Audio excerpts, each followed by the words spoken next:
tonterías y las banalidades. Le tengo miedo. Me pidió perdón, me dijo que era cierto, en fin. No supe, no tenía el valor. Un sonido tan raro, pero un sonido tan...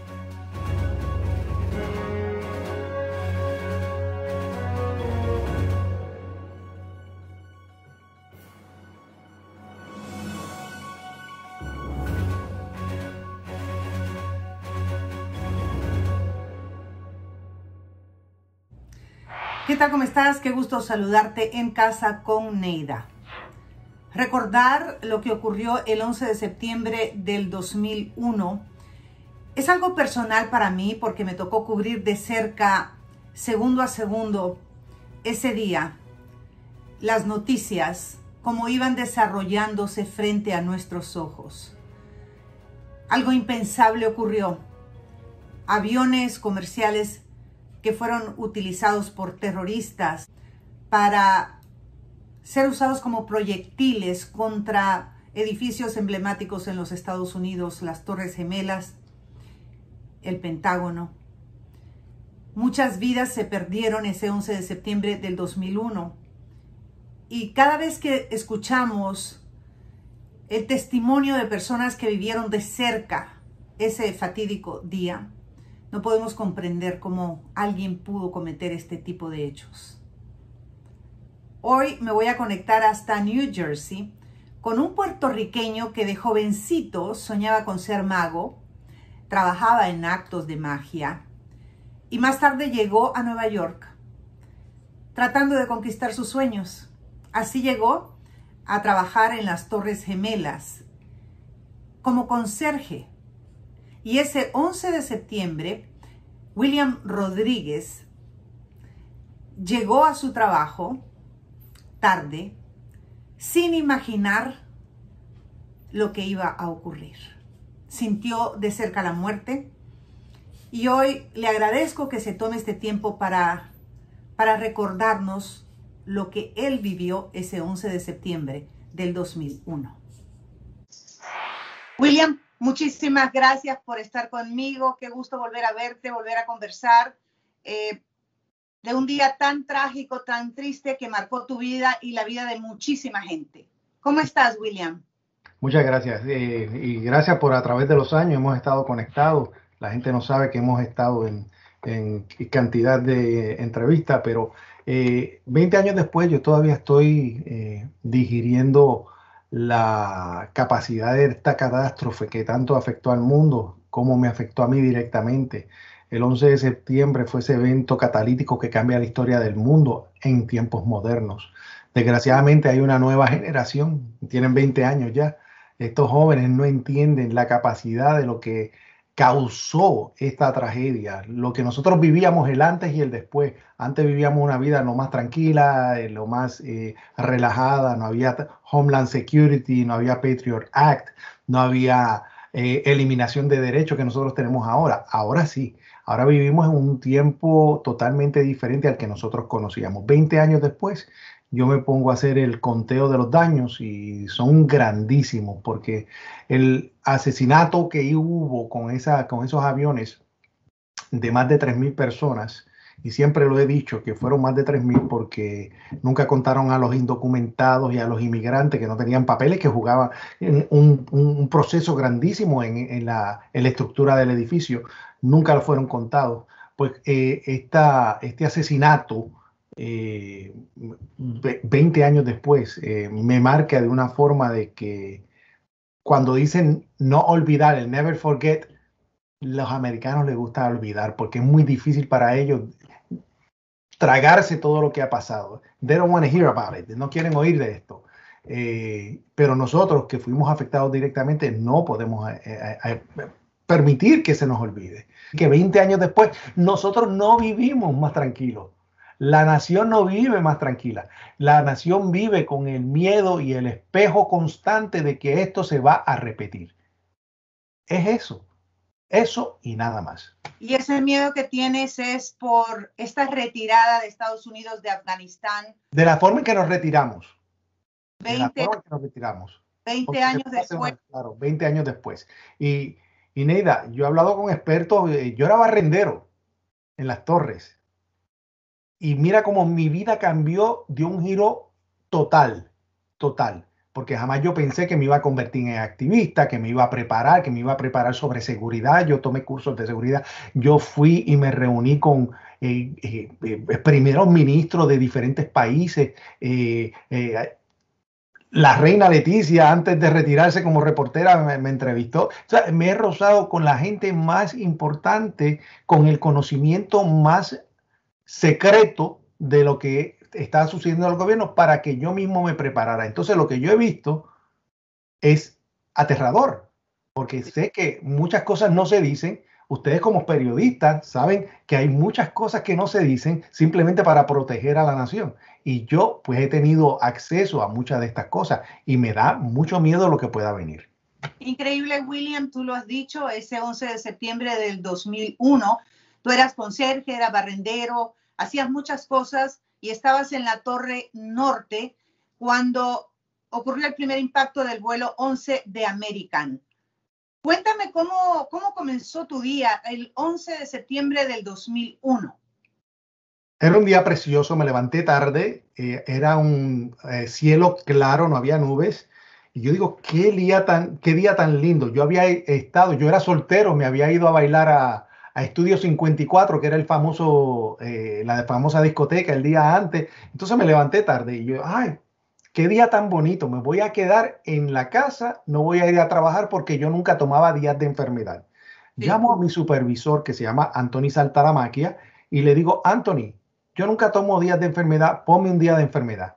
Y él me dice, no, estás loco, tienes que venir a trabajar, tienes que venir a trabajar.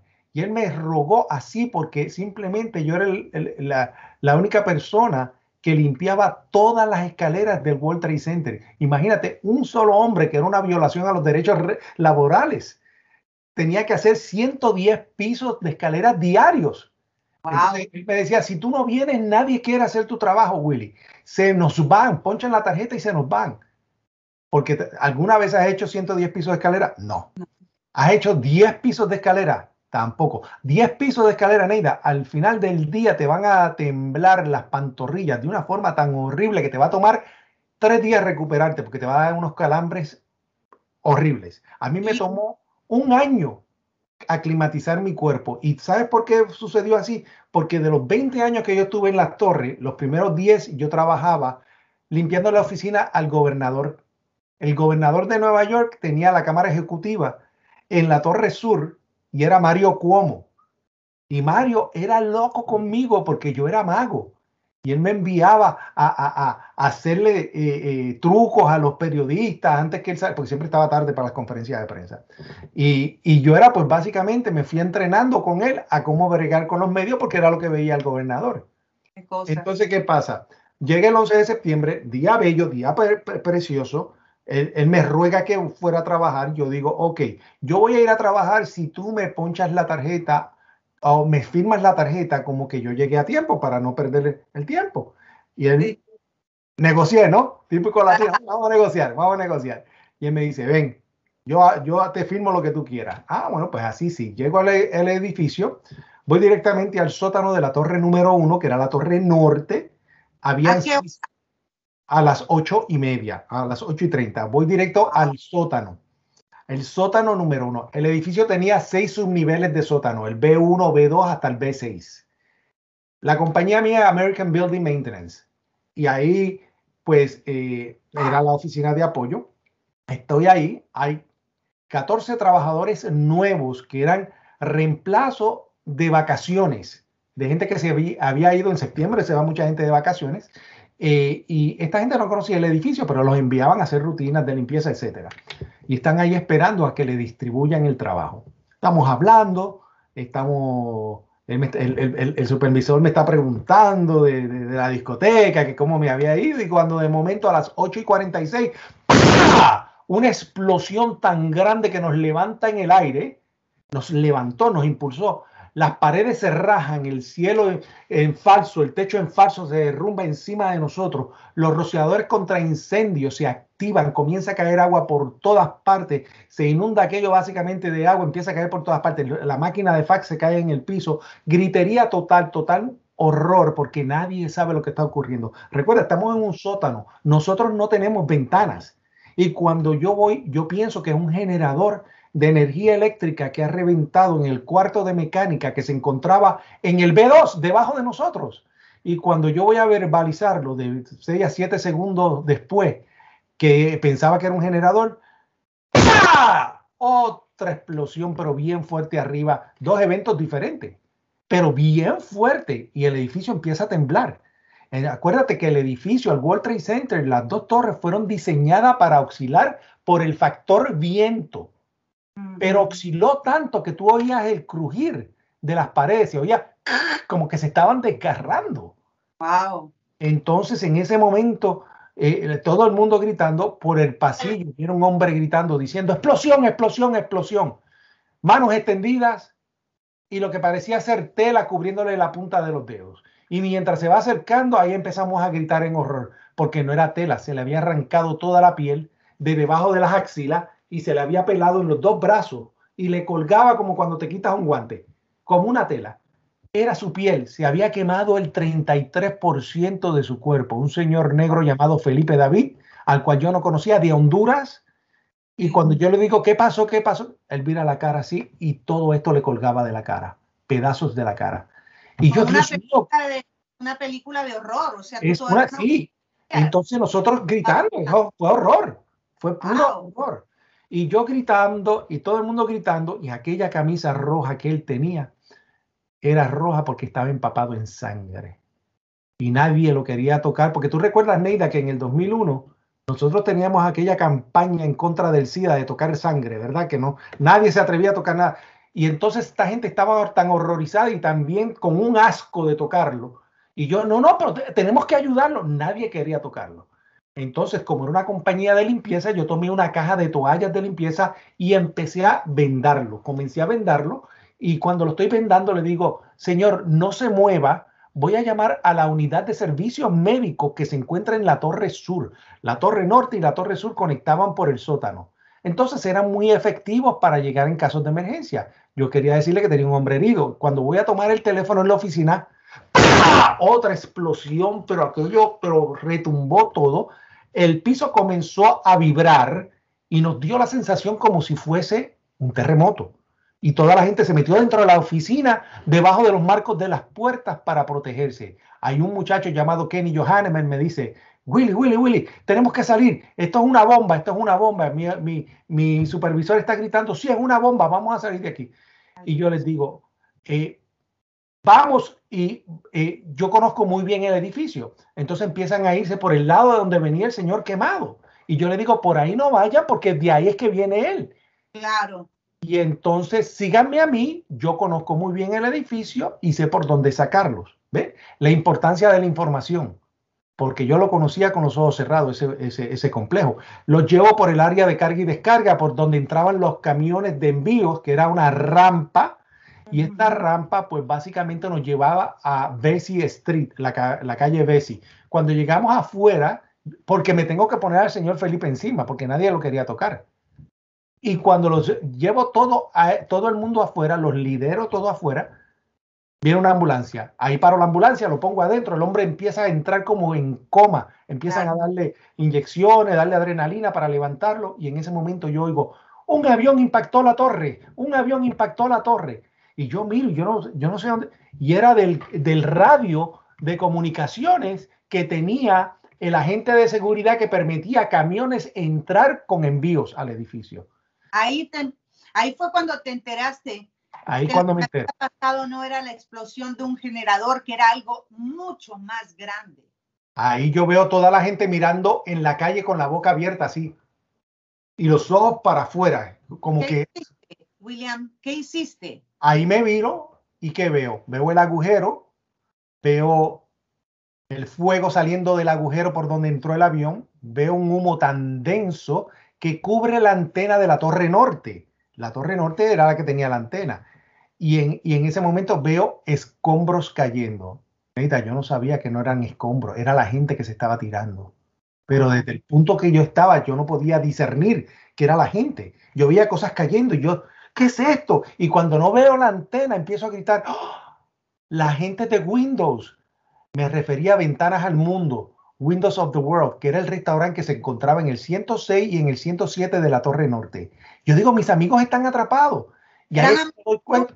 ¿verdad, William? Porque en ese restaurante trabajaban muchos latinos y tú siempre estabas como en contacto con ellos, y entiendo que tú cada mañana subías a ese restaurante a desayunar, que te regalaban el desayuno. Sí, me lo daban gratis y yo siempre feliz con mi bandejita, siempre estaba a las 8 de la mañana porque era cuando daban el desayuno para los empleados. Y a mí me consideraban uno de los empleados. Yo no era empleado de Windows of the World, pero ya eran amigos míos. Pero ese día tú no subiste al restaurante. No subí porque llegué tarde, y por llegar tarde, exacto, por llegar tarde fue que me salvé. Porque si no, a mí el avión me hubiera tomado allá arriba. Claro, era la hora en que tú estabas tomando el desayuno todos los días. Correcto, correcto. Y tú sentiste la necesidad imperiosa de subir hasta el 106 piso, sí, para poder ayudar a tus mis amigos, claro. Pero no entendías la magnitud de lo que estaba ocurriendo. ¿Ya había impactado el segundo avión? No, todavía no había impactado el segundo avión, todavía falta. Yo veo eso y empiezo a gritar, tenemos que volver, mis amigos. Nadie quería volver, obviamente ya se habían salvado, ya se habían salido, no iban a regresar. Mi supervisor me dice, Willie, you stay here, usted se queda aquí. Y yo me enojo tanto y yo le quito el radio al señor de seguridad y le digo al supervisor, forget you. Era una mala palabra, pero suena como forget you. Yo me voy adentro, voy a ir a ayudar a mis amigos. Y me voy corriendo por la rampa directamente hacia el sótano. Llego al sótano, me voy directamente a la Torre Sur. Y la razón que voy a la Torre Sur es que después de la bomba del 93, el 26 de febrero del 1993, pusieron un camión bomba que mató a 5 personas e hirió a más de 1000 personas. Hicieron esto que se llama el OCC, el Operation Control Center, o el Centro de Control de Operaciones, donde se administraba todo lo que era una emergencia. Y yo fui para decirles que tenía un hombre herido afuera. Y cuando voy allá, empiezo a dar con el radio a gritar, ayuda, ayuda, ayuda. No había nadie. Neida, todo el mundo se había ido corriendo. El sitio de emergencia, imagínate. Y ¿Nadie te respondía? ¿Cómo? Nadie te respondía por el radio. No, por la ventana. ¿Sabes que tienen la ventana? Y yo tratando de romper la ventana porque no, se habían ido corriendo. Estaba vacío. Y había gente anteriormente, porque hay transcripciones, pero se fueron corriendo. ¿Y no te dio miedo, William? Porque lo primero que uno hace es tratar de salvarse el mismo. Pero sí, tú no hiciste eso, tú pensaste en otras personas. Yo estaba desesperado porque yo sabía que mis amigos estaban atrapados. En ese momento veo un señor, oye, te va a sorprender esta historia, llamado Jimmy Barrett, que viene del sótano de la Torre Sur. El segundo incidente no ha pasado todavía, el segundo avión no ha entrado. Y él me dice, ¿qué pasa? Lo más tranquilo, y él no sabía lo que estaba pasando. Eso te da a ti el indicativo de cuánta gente murió en la Torre Sur por estar en los sótanos, porque jamás se enteraron lo que estaba pasando. Y yo le digo y lo saco y veo una señora que trabajaba de seguridad para el Hotel Marriott, que era entre los dos edificios, y la veo temblando. Y yo le digo, ¿qué usted hace aquí? Y me dijo algo que me cambió la vida para siempre. Me dijo, lo he oído todo, pero no me puedo ir. Y yo digo, ¿pero por qué? Dice, porque soy una trabajadora nueva y no quiero que me despidan. Y a mí eso me causó un dolor, pero también una rabia por el mal sentido de la responsabilidad que ella tenía, porque nadie sabía lo que estaba ocurriendo. Tú, viendo esto en televisión, tenías mejor información de lo que estaba ocurriendo desde afuera. Cierto. Y yo comienzo lo saco a los dos, vengo y corro nuevamente por el edificio, por el sótano, la gente gritando que no volviera, yo no les hacía caso. Ya cuando regreso, me encuentro con un señor del departamento de reciclaje que me decía, oigo gritos, y yo no podía oír nada porque los rociadores contra incendio, ese sonido es shh, por todas partes. Entonces pongo el oído en un ascensor y en ese ascensor se oyen 2 personas gritando, auxilio, auxilio, y yo grito, ¿cuántas personas hay? Me dice, habemos 2 personas y nos vamos a ahogar. Eso a mí me causó... El agua que estaba cayendo. De todos los pisos, estaba cayendo por ese ducto central de los ascensores y ellos se metieron en el ascensor cuando llegaron esta explosión para salir y el ascensor en vez de subir bajó al B2 y se quedó atascado entre el B2 y el B3, entre el sótano 2 y el sótano 3. Y entonces todo el agua estaba cayendo adentro y no estaba saliendo. Entonces ellos tienen el agua hasta el estómago. Y yo digo, yo era la persona más agnóstica que tú te puedas imaginar. Yo no creía ni en la luz eléctrica porque era tan cara en Nueva York. Y yo digo, Dios mío, ayúdame, con una devoción increíble. Dios mío, ayúdame.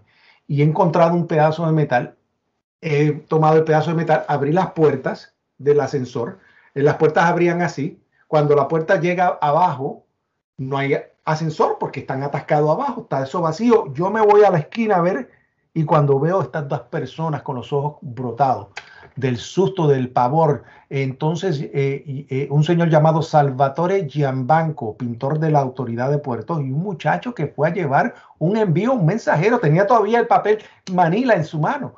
Y en ese momento yo digo de nuevo, Dios mío, ¿qué hago? Ayúdame, ¿qué hago? Y como un flash me viene a la memoria de que en el área donde estaban los trituradores de basura, los electricistas siempre tenían escaleras que siempre amarraban, las encadenaban al lado de un pilar de concreto para que no se las robasen. Porque era fácil entrar con un camión, hacer un envío y se la llevaban. Sí. Y yo todavía tengo una. Y entonces yo decía, Dios mío, que yo encuentre una, que yo encuentre una. Neida, cuando llego allá, estaban todas encadenadas excepto la más larga de todas. Era como un milagro, como que estaba para salvarlos. Tomé esa escalera, la llevé, la tiré, me bajé, abrí la compuerta. ¿De dónde saqué la fuerza para alar a estos dos hombres? Yo nunca hice ejercicio de levantar pesas. Yo no sé dónde saqué la fuerza. Y los he sacado a los dos. Los llevé arriba, de ahí los llevamos directamente afuera por la rampa por donde ya yo estaba sacando a la gente. Y cuando los dejo afuera, nuevamente empiezo a correr. Me tratan de detener. Y al americano, tú empiezas a hablarle español y es como que le estás mentando la madre. Porque yo empecé, no, yo tengo que volver porque mis amigos están atrapados. Y ellos empiezan a hablar, ¿qué es lo que dijo? ¿Qué es lo que dijo? Y entonces se creen que tú lo estás ofendiendo. Entonces empiezan a buscar a alguien que le traduzca. Y en lo que están haciendo eso ya yo me había metido. Porque todavía no entendían que un avión comercial había sido como proyectil y que había impactado la Torre Norte en los pisos superiores. O sea, aunque sabías que había un avión, no sabías la magnitud. No sabía, exacto, no sabía eso. Y entonces, y acuérdate que desde el punto de visibilidad que yo tenía, cuando yo miré el agujero, sí se veía grande, pero no tan grande para un avión comercial. Claro. Así que yo no tuve la noción de contar el tamaño de la torre arriba, porque sabes que la torre tú la ves de abajo hacia arriba y va se vuelve como una pirámide, porque la estás mirando de abajo. Y muchas personas, incluyendo yo que estaba narrando el hecho, pensábamos que había impactado una avioneta pequeña. Todo el mundo decía un avión pegó, pero nunca se imaginaron que era un avión de esa, de esa categoría. Claro. Bueno, entonces cuando yo corro esta tercera vez, nuevamente dentro del edificio para sacar más personas, llego hasta el sótano nuevamente de la torre número 1, la torre norte, y ahí es que me encuentro a un oficial de la policía de la Autoridad de Puertos encargado de la unidad canina y me dice, Willy, ¿tienes la llave? Se refería si yo tenía la llave maestra. Habían 5 llaves maestras en el World Trade Center y ahora todo el mundo conoce mi historia con la llave. Sí. Que las personas con las otras 4 eran los que estaban entrenados en salvar vidas y se fueron corriendo. Eso era para los elevadores. No, esto abría todo. Neida, esta es la llave, le llaman la llave de la esperanza. Esto abría todas las puertas, especialmente de las oficinas. Le llaman un Great Master Key. La razón que yo la recibí fue porque en el 96 me resbalé por las escaleras y hice una querella laboral y yo no pedí por dinero ni nada. Yo pedí un radio y la llave en caso de emergencia porque me tuve que arrastrar 3 pisos hacia abajo para conseguir ayuda, porque nunca enviaron ayuda. Y gané ¿cómo se llama? Gané el arbitraje. Y como yo había trabajado 10 años en la oficina del gobernador, a mí ya me habían investigado criminalmente por trabajar en una oficina de un alto ejecutivo. Entonces me tuvieron que dar la llave. Yo digo, tengo la llave. Que realmente Dios te había puesto esa llave en tu mano, porque tú te convertiste en un ángel con esa llave en tu mano, te convertiste en un ángel en un momento de desgracia tan grande en esas Torres Gemelas. Gracias. ¿Y qué hiciste cuando el oficial te pidió la llave? Que si tenías la llave. ¿Dónde la tenías? Yo sí tengo la llave, siempre andaba con ella, porque yo cuando hacía las escaleras, si había alguna emergencia, mira, ¿por qué era tan importante? bajo la codificación de edificios rascacielos de la ciudad de Nueva York, que establece que un rascacielos mayor de 50 pisos tiene que tener un sistema de encapsulamiento si hay fuego. Yo te voy a dar acceso para que tú pongas después en la edición las fotos de las escaleras. Las escaleras, las puertas, 3 pisos consecutivos, las puertas decían no re-entry. No se podían entrar, no se podían abrir por las escaleras. Y eran de emergencia. La cuarta abría, decía re-entry. Y después 3 pisos más volvía. No re-entry, no re-entry, no re-entry. Hacia hasta el último piso del edificio. Y la razón que hacían eso es que si hay un fuego, prefieren sacrificar 1 o 2 pisos que sacrificar a todo el edificio. Lo encapsulan por la cosa que le llaman backdraft, que es el fuego buscando oxígeno. Entonces, segundo, porque cuando el avión impactó con tanta fuerza que el edificio se sacudió de tanto que los marcos de las puertas se descuadraron. Al descuadrarse se trabaron las puertas. Entonces, el tiempo que le hubiera tomado a los bomberos romper con una llave que le llaman el Allen key, que es un garfio gigante, hubiera sido crucial porque hubiera tomado tanto tiempo, porque son de acero las puertas. Entonces, con la llave era fácil meter la llave, forzar las puertas, abrir y sacar la gente. Y eso fue lo que hicimos. Yo llego al lobby, al vestíbulo del edificio, y están mis héroes. Ahí sí que estoy sorprendido, los bomberos de la ciudad de Nueva York. Pero tenían 40 kilos en sus espaldas, 80 libras de equipos en sus espaldas fácilmente. Y el policía le dice, no esperen el ascensor. Estaban esperando el ascensor que iba desde el último piso hasta abajo. El más importante de todo, el carro 50A le llamaban. El carro ya no existe, porque cuando el avión entró, rompió los cables y el ascensor cayó con personas adentro, hasta el sótano. Y se rompieron las piernas y todo. No esperen el ascensor, síganlo a él. Él conoce muy bien el edificio y tiene la llave maestra. Y estos héroes comienzan a seguirme. Y yo comienzo a subir las escaleras y enseñarle por dónde se tenía que entrar. Empiezo a abrir las puertas. El edificio tenía 3 escaleras, la A, la B y la C.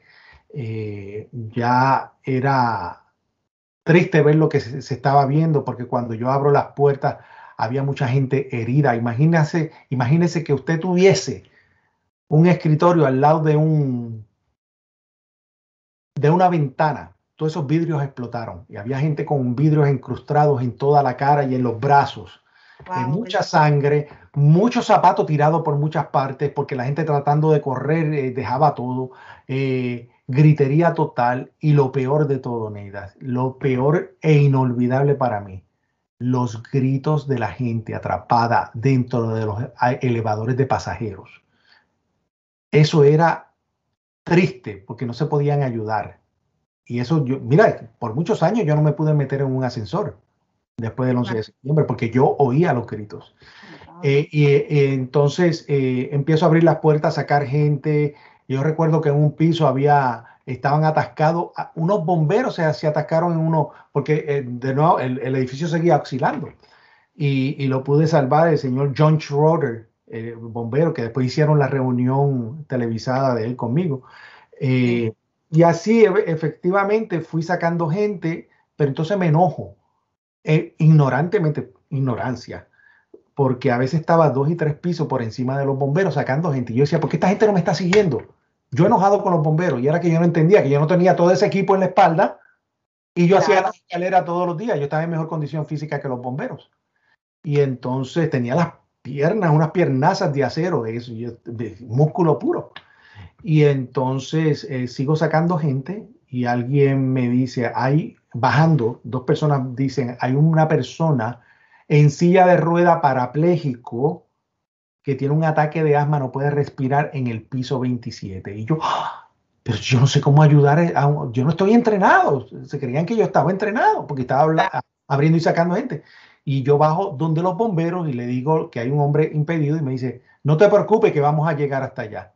Bueno, efectivamente, saco gente, sigo sacando gente, llegamos hasta el piso 27 para hacerlo más corto, y cuando llego al piso 27, yo abro la puerta y esta unidad de héroes, Neida, entra y comienza a colapsarse uno por uno en el pasillo de ese piso.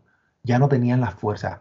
Habían subido 27 pisos con todo ese equipo y ya no tenían fuerza. Se quitaron los equipos, los tiraron en el piso, se quitaron los protectores, los jackets protectores contra incendios, algunos se quitaron las botas y se quedaron tirados en el piso así tratando de coger un segundo aire. Y yo me quedo sorprendido porque estos eran mis héroes.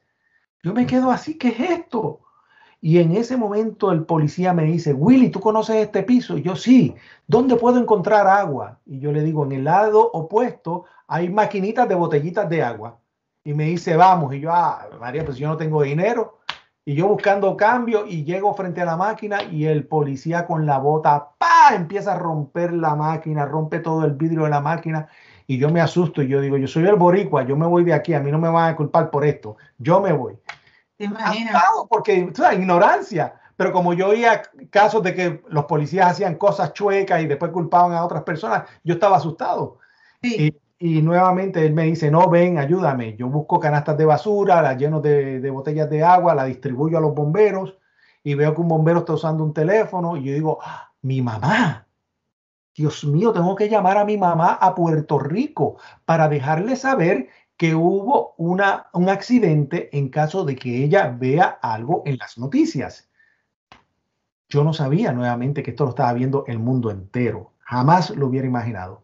Llamo a mi mamá, mami, es Willy. ¡Ah! La gritería ensordecedora. ¿Dónde estás? Estoy en las torres. ¡Ah! ¿Por qué estás loco? ¡Salte de ahí! En las torres están en fuego, lo estamos viendo en televisión. ¿Cómo que lo estás viendo? Sí, lo estamos viendo, está en todos los canales.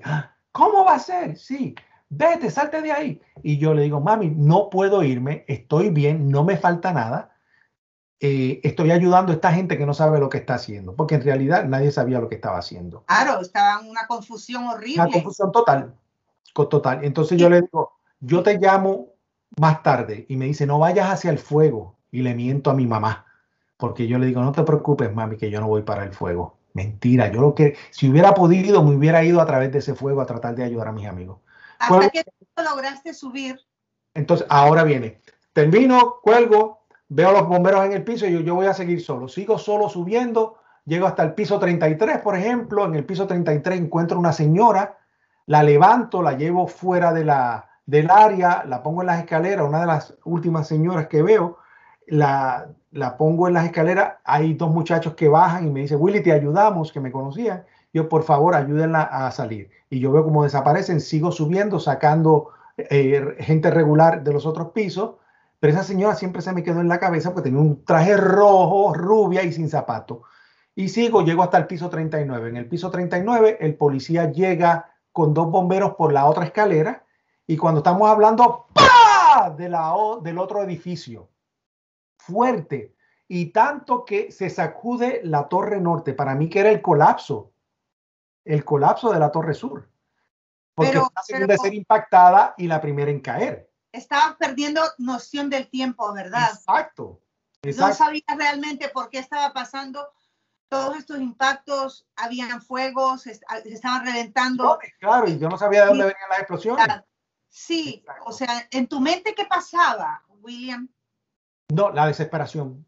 Pero tú en ningún momento pensabas que las torres se iban a desplomar y que tú estabas en peligro de muerte. Yo no pensé que se iban a desplomar. Honestamente, yo pensé de que iban a aguantar, iban quizás a consumirse con el fuego, porque mira lo que pasó con la Torre Windsor en España, que se consumió toda de fuego y nunca se destruyó. Así que, o sea, yo no esperaba que se cayera. Y en ese momento, pues yo, cuando suena esa explosión, en la Torre Norte se oye pa, pa, pa, pa, pa, pa, pa, pa, y en el radio perdimos el 65, perdimos el 65. Y yo pregunto, ¿qué quiere decir eso? Y me dice el policía, el piso 65 ha colapsado internamente, un efecto dominó que no se ve de afuera. Ustedes están grabando esto en vivo, enseñando la señal en vivo, pero no se dan cuenta que hay un colapso interno. Y entonces, y llega hasta el piso 44 y yo estoy en el 9. Imagínate. Entonces yo, ahí sí que yo estoy desesperado. Yo digo, mi gente está, ahora sí es que me necesita. Yo tengo que subir y el policía me dice, has hecho mucho, pero a ti no te pagan por esto. Y yo me enojo porque yo no necesitaba que me pagaran para ayudar. Porque tú querías llegar al piso 106. Yo quería llegar allá, sí. Estaba el restaurante. Exacto. amigos, ¿la Exacto. mayoría eran hispanos? Sí, la mayoría eran hispanos. Acuérdate que los que trabajan de soporte de los edificios, que llegan temprano siempre son los hispanos, los que trabajan en la cocina, los meseros, los que limpian el restaurante, todo eso llegan primero. Ese es ¿cómo se dice? El equipo de apoyo de todo. Lo mismo con las compañías, los primeros que entraban en las compañías eran los trabajadores de cocina para hacer el breakfast, para hacer todo este tipo de comida para la gente. Y los limpiadores eran todos hispanos. Entonces, cuando tú te vienes a dar cuenta, por eso es que yo digo que muchos indocumentados no fueron contados por lo que sucedió. Entonces, cuando me desespero, el policía me dice, mejor me ayudas con el hombre en silla de ruedas en el piso 27. Yo digo, yo te ayudo, yo lo voy a sacar, pero yo regreso, porque no le voy a dar la llave a nadie, porque me dijeron que si yo perdía la llave, me despedían del trabajo y tenía que pagar por cada cerradura. Mira la estupidez que uno se preocupa. Y entonces yo corro al piso 27 y digo, tengo órdenes de sacar a este señor ahora mismo. Y esos bomberos tan cansados como estaban, tan desplomados como estaban, uno de ellos se levanta, señala a otros dos y dice, te ayudamos. Ya el señor Ed Bellay, ese era el nombre, Ed Bellay, cuadrapléjico, lo habían sacado de la silla de ruedas, lo habían puesto en una canasta de rescate, que es como una camilla sin ruedas. Sí. Y le habían puesto una mascarilla para darle oxígeno. Y comenzamos a bajarlo. Y cuando estamos bajando se oye ¡boom! De nuevo, bien fuerte. Y cuando se escucha eso, nosotros perdemos el balance por las escaleras, nos íbamos a caer. Y yo recuerdo que miro al señor, miro hacia atrás y él lo único que se le veían los ojos porque tenía la mascarilla. Y eran así, como que, ¿qué es esto? Y yo le digo, no te preocupes que después de esto nos vamos a dar una cerveza. Y él me decía, sí. Y llegamos al lobby. Cuando llegamos al vestíbulo del edificio, ya la Torre Sur se había caído. La Torre Sur se había destruido completa. Había tumbado todo lo que era el Hotel Marriott. Había tumbado lo que era la plaza y el mezanín. Y todo eso pues estaba todo hundido. Y yo, Dios mío, ahí yo me quedo con la boca abierta diciendo, ¿qué es esto? ¿Qué es lo que está ocurriendo? Y en ese momento un bombero, de 3 bomberos que habían abajo ya estaban allá. Uno viene y me dice, prepara la ambulancia, y empiezan a darle primeros auxilios en el piso, en el medio del pasillo del lobby al señor cuadrapléjico, mientras yo voy a ir a preparar la ambulancia. Cuando voy al frente donde estaban las puertas giratorias, que ya no existían, no habían puertas, la cantidad de gente escapando y el impacto rompió todos los vidrios. Lo único que había era el cubículo ese, el esqueleto totalmente vacío. Llego ahí, no hay nadie al lado mío, nadie al frente mío. ¿Y qué hago? Miro al cruzar la calle. Al cruzar la calle está el área acordonada con esta cinta amarilla que dice escena de crimen no pasar. Crime scene do not pass. Y detrás están los policías en el área que le llaman el World Financial Center, el Centro Financiero Mundial. Cuando estoy así parado y los veo, ellos me ven y me empiezan a gritar, no mires hacia atrás, don't look back. Y obviamente me viré. Y cuando me he virado, Neida, he visto lo más horrible que he visto en mi vida, porque ahí es cuando yo me doy cuenta, me cae el 20, como dicen. He visto todos los cuerpos de esas personas que se tiraron. Y eran cuerpos irreconocibles. Imagínate un cuerpo cayendo 80 o 90 pisos de altura con la velocidad tan fuerte que incrementa con el tiempo bajando.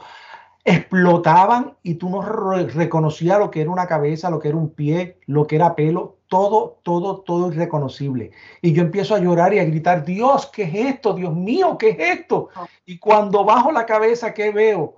El único cuerpo que yo pude reconocer es el de esa señora del piso 33 que te estaba mencionando. He encontrado a esa señora, el único cuerpo reconocible, partida por la mitad.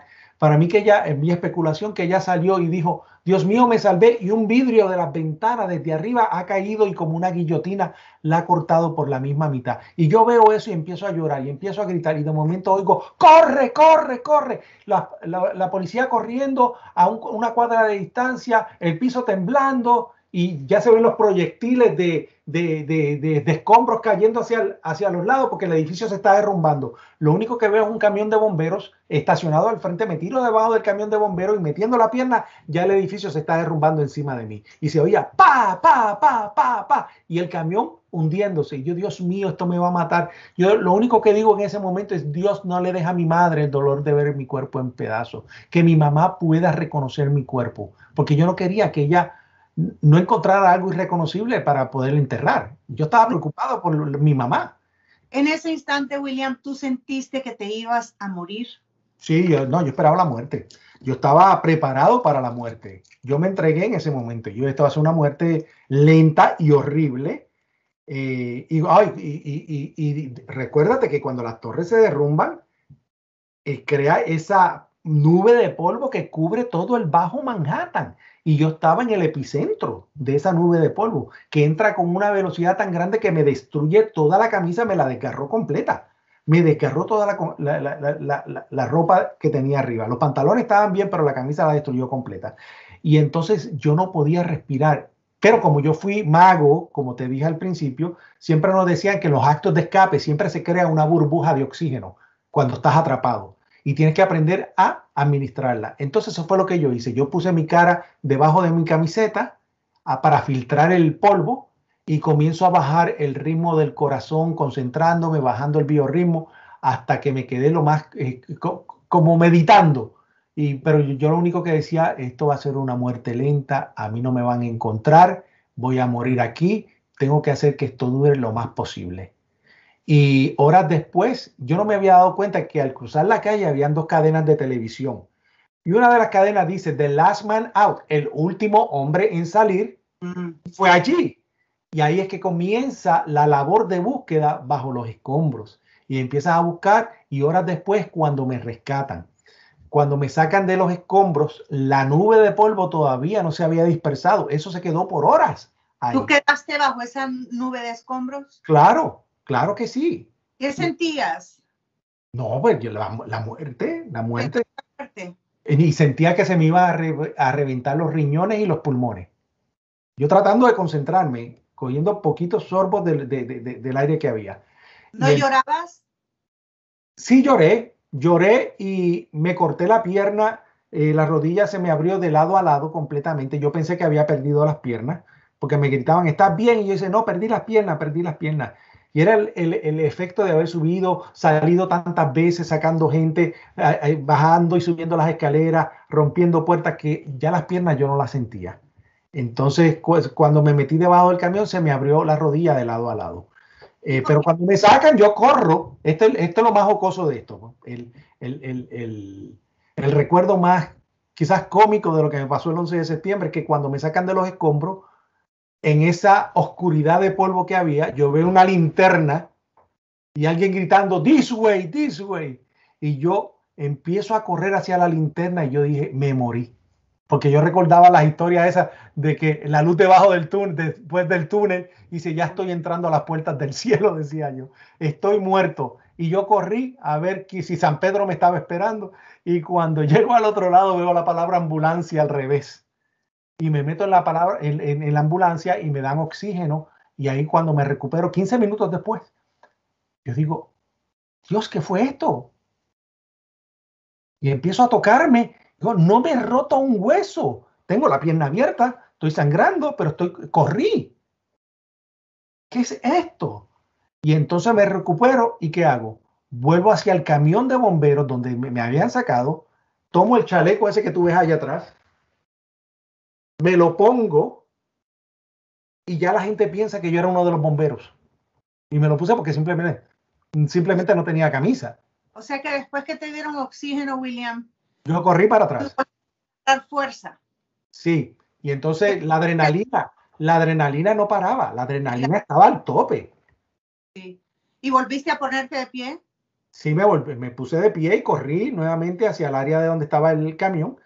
Y de ahí la famosa historia de que yo voy, y te digo famosa por una razón, y la vas a entender mejor que nadie. Había un puente en la Torre Sur que conectaba con el World Financial Center, un puente de peatón. Ese puente se derrumba y cae encima de unos camiones de bomberos. Yo me meto debajo y veo unas botas.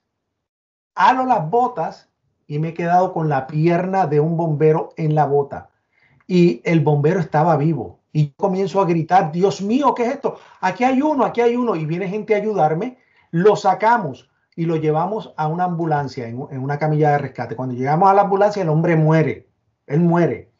¿Por qué es importante esto? Porque cuando yo contaba toda esta historia, mucha gente me decía, eso no pasó. El tipo está ya afectado, el tipo está embelleciendo la historia. Esto nunca, no tenemos evidencia de esto. Y como periodista, obviamente uno entiende que tiene que evidenciar todo. Pero mucha gente como que se burlaba. Pasaron 10 años y en el 10º aniversario aparecieron unas famosas fotos en primera plana del New York Post.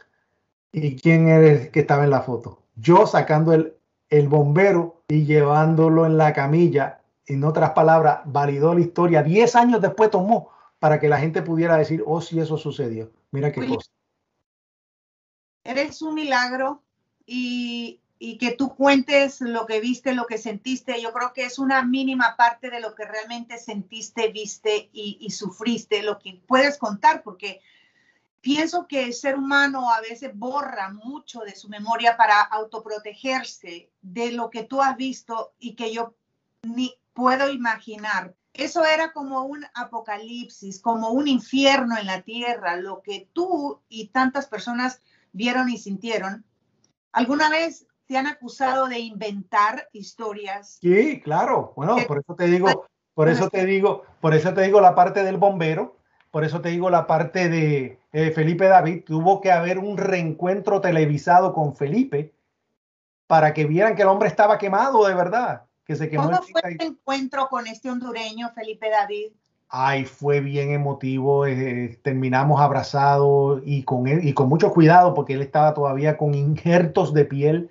Se convirtió en un hermano de vida. Lloramos. Él contó cómo él entró y como que nadie lo quería tocar, nadie lo quería ayudar. El asco de la gente, ya tú sabes. Y con él, y lo llevé a Perú, por ejemplo. Fuimos a Perú para varios programas. Muy, muy, muy, muy emotivo. Me hicieron un reencuentro con Salvatore Gianbanco. Lo hizo Claudia Gurizati, la de Colombia, la reportera. Y fue también bien emotivo. Tú sabes, validando la historia. William, han pasado 20 años. Imagino que días, semanas, meses después de lo que has descrito que viviste, empezó tu pesadilla real en la vida. ¿Cómo lidiaste con todas estas emociones? ¿Cómo te afectó emocionalmente a ti lo que sufriste ese 11 de septiembre? ¿Y cómo has logrado llegar hasta este punto para recuperarte y poder contar tu historia? Ok. Desde el principio, cuando me sacan de los escombros, una cadena americana me pone un micrófono. Tú sabes que los americanos son bien insensitivos para este tipo de cosas, lo que quieren es la noticia. Salieron con un micrófono, me lo pusieron en la cara y dice, tienes 3 segundos para ir al aire con tu historia. Ahora, adelante. Y yo pues en shock, acabado de sacar de los escombros, dije lo que me había pasado y eso le dio la vuelta al mundo. Me convertí en la imagen del desastre mundialmente. Entonces, desde ese momento, los medios no me dieron tregua. Mi terapia fue pública. El hablarlo fue público. Yo no tuve que me llevara a un hospital para darme... No, en todo momento me hacían revivir el mismo evento over and over and over, como dicen. Y yo creo que en cierta forma me ayudó porque yo pude digerir. No tuve, como tú dices, que esconder cosas que sucedieron para yo... manejarlo. Yo lo vi por el desastre que fue, por lo horrible que fue, por lo dantesco de lo que vi. Y tuve que asimilarlo obligatoriamente, no había otra manera. A mí, a través de los años, el trabajo que yo hice después por la comunidad fue lo que me dio las fuerzas para seguir. Porque cuando yo veo que no están ayudando a nadie, ahí es que yo comienzo a organizar a todas las víctimas hispanas, a pelear porque la gente no entendía lo que era la idiosincrasia de ser hispano. Para el americano, el núcleo familiar es tu esposo y tus hijos. Y a eso era lo que ayudaban. Y yo decía, pero espérate, no, En los hispanos nosotros emigramos, pero le mandamos dinero a mamá, le mandamos dinero a papá, al sobrino si está yendo a la universidad. Esa es la esencia de familia que nosotros tenemos. Y tenía que yo que pelear con la gente para que le dieran ayuda. Entonces llegó el punto en que yo tuve que convertirme en un activista por obligación y por necesidad, porque yo también tenía necesidades. Pero yo dije, mejor lo hago en grupo que lo hago individualmente. Y tal vez, William, de alguna manera estabas honrando la memoria de tus amigos del restaurante Las Ventanas al Mundo en el 106 piso de la Torre Norte que no vivieron fallecieron todos. Tienes razón, en todo momento yo dije, ¿cómo yo glorifico la existencia de estos amigos? Yo perdí 200 amigos el 11 de septiembre y eso fue quizás el empuje porque yo tenía que honrarlos de alguna manera. Yo viví momentos de angustia, pero pude haber muerto muchas veces en el proceso y mira, no morí, fui como que protegido y por eso tengo una responsabilidad de esta segunda oportunidad de vida. ¿Qué yo hago con esta oportunidad? Desde ese momento ya yo me lo cuestionaba. ¿Por qué? ¿Por qué yo estoy aquí? Porque yo tenía la culpabilidad del sobreviviente. ¿Por qué sobreviví yo y no mis amigos?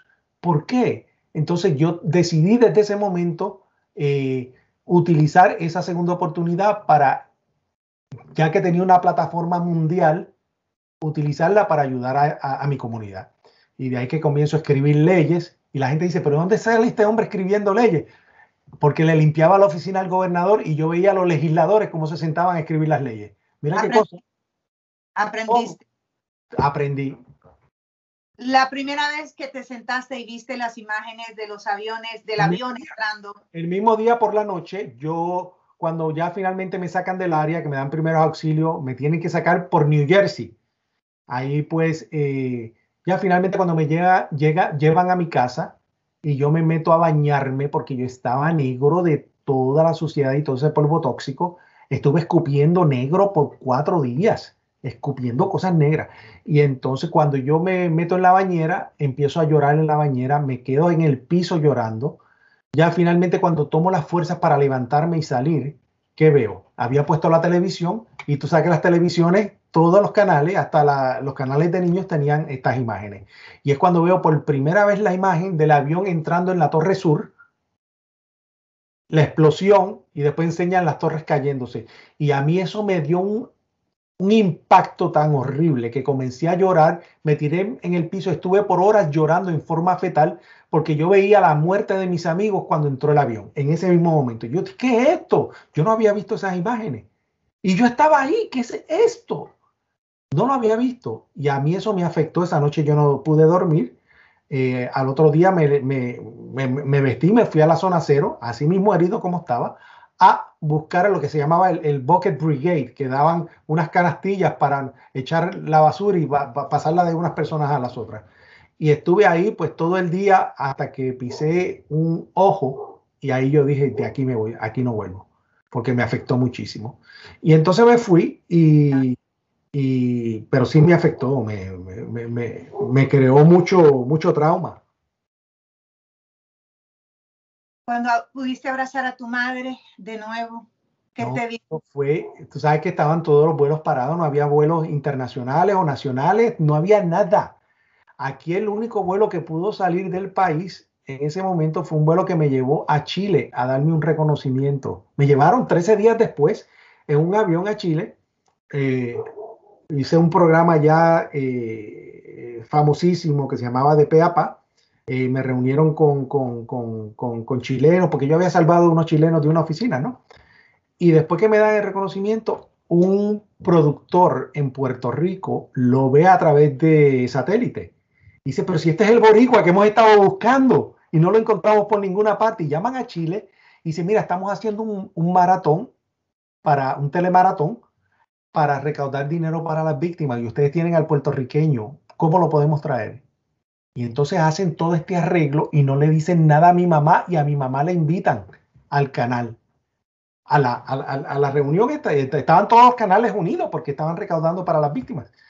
Y traen a mi mamá y le empiezan a preguntar, porque ya sabían, todo el mundo sabía mi historia, y cuéntenos de su hijo, del héroe boricua, y entonces ella empieza a contar y le preguntan, ¿y cuál sería su mayor deseo? Y dice, pues mi mayor deseo es ver a mi hijo porque yo pienso que él me está mintiendo. Para mí que él perdió las piernas porque no ha venido ni nada, porque no me había, siempre me veía en las entrevistas de aquí para arriba. Para mí que él perdió las piernas y está con pena para que yo lo vea. Y entonces el que hizo el reencuentro fue tu amigo Rafael José. Y ahí fue que viene y dice, pues le vamos a hacer realidad su sueño. Y ya salgo yo tras bastidores llorando, mamá, mamá, mamá. Y aquel sitio se quería caer completo. Fue el momento más emotivo que hubo el año, dicen, porque yo me arrodillé a besarle las piernas a ella, porque es que de verdad fue un reencuentro que jamás habíamos pensado que iba a pasar. Y fue una catarsis, porque ese día, bueno, estuvimos juntos todos los 3 días que estuve en Puerto Rico, no nos soltábamos, y mi mamá me dijo, yo pensé que te había perdido. Yo pensé que había perdido y que iba a tener un ataque al corazón. Si no es por esa entrevista que te hicieron, que alguien la vio en Puerto Rico y me llamó y me dijo, tu hijo está vivo, lo acabamos de ver en televisión. Qué bello. Mira qué cosa, pero me afectó muchísimo. Pudiéramos seguir hablando horas y horas. Solamente te quiero agradecer, William, por tomarte el tiempo de compartir conmigo y con todas las personas que te están viendo esos instantes que te convirtieron en un ángel para tantas personas. Gracias. Para otras que fueron victimizadas después de que cayeron las torres y tantos hispanos que necesitaban una voz. Muchísimas gracias, que Dios te bendiga y me encanta siempre saludarte. Gracias, un abrazo, un beso bien grande y estamos en comunicación siempre. Todos los años estamos juntos, ¿ok? Amén. Que Dios te bendiga, William. Chao, chao. Qué testimonio tan poderoso, ¿verdad? Y lo que siempre me maravilla de William es cómo él logró convertir algo tan triste, tan trágico, en algo positivo, porque él se ha convertido en la voz de tantas víctimas, de tantas personas que necesitan ser escuchadas. Así que te agradezco, William, de nuevo por conversar conmigo, por contarnos esa parte de tu vida, esa parte de tu historia que ocurrió ese 11 de septiembre del 2001. Muchísimas gracias por compartir este video con tus amigos y con tu familia. No te olvides de suscribirte a mi canal. Presiona la campanita para que te notifiquen cuando suba un nuevo video. Que Dios te bendiga.